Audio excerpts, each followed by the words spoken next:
আজকে আপনাদের বলবো গ্রাউন্ডিং কি। গ্রাউন্ডিং হলো মাদার আর্থের সঙ্গে হিলারের একটা সম্পর্ক বানানো। আমরা হিল করার সময় যদি রুট চক্রের সাথে মাদার আর্থের একটা যোগাযোগের ব্যবস্থা করতে পারি বা একটা টেকনিক বানাই, অর্থাৎ আমি যখন হিলার তখন আমার রুট চক্র থেকে ভাবতে হবে পায়ের নিচ থেকে অজস্র রুট বেরিয়ে মাদার আর্থের সাথে কানেক্ট হয়েছে এবং যার যার ফলে আমরা যাকে হিল করছি তার বা আমার যত নেগেটিভিটি আছে তা রুট চক্র মারফত মাদার আর্থে চলে যাচ্ছে এবং মাদার আর্থের কাছে যে যত পজিটিভ এনার্জি আছে সেগুলো সেই একই পথে আমাদের কাছে চলে আসছে।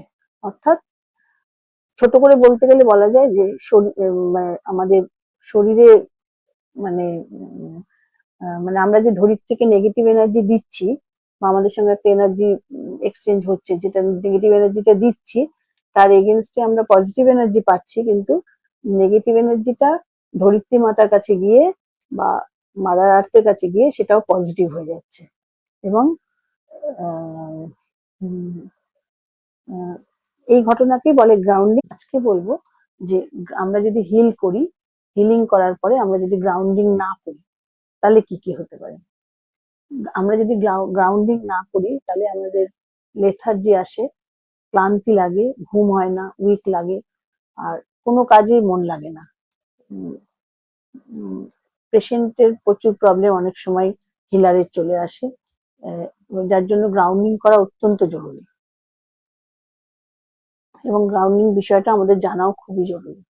গ্রাউন্ডিং গ্রাউন্ডিং এর মেডিটেশন আছে প্রচুর, ভীষণ ভালো ভালো মেডিটেশন আছে, কিন্তু আজকে যেটা অতটা কথার মধ্যে যাচ্ছি না। আজকে এটুকু বলবো যে আমরা যদি সকালবেলা উঠে খালি পায়ে, মানে পায়ে কিছু না দিয়ে একদম খালি পায়ে ভেজা ঘাসের ওপর দিয়ে যদি আমরা হাঁটি, তাহলে ডাইরেক্ট মাদার আর্থের সাথে আমাদের একটা এনার্জি এক্সচেঞ্জ হয়, যার জন্য সেই সময় আমরা আমাদের মাদার আর্থের থেকে আমরা পজিটিভ এনার্জি প্রচুর পরিমাণে পাই এবং অনেক বহু লোক ওই জন্য সকালবেলা হাঁটে এবং আমাদের নেগেটিভ এনার্জি গুলো মাদার আর্থে চলে গিয়ে সেগুলো পজিটিভ হয়ে যায় এবং সেখানে একটা নেগেটিভ এনার্জির এক্সচেঞ্জ হয়ে যায়।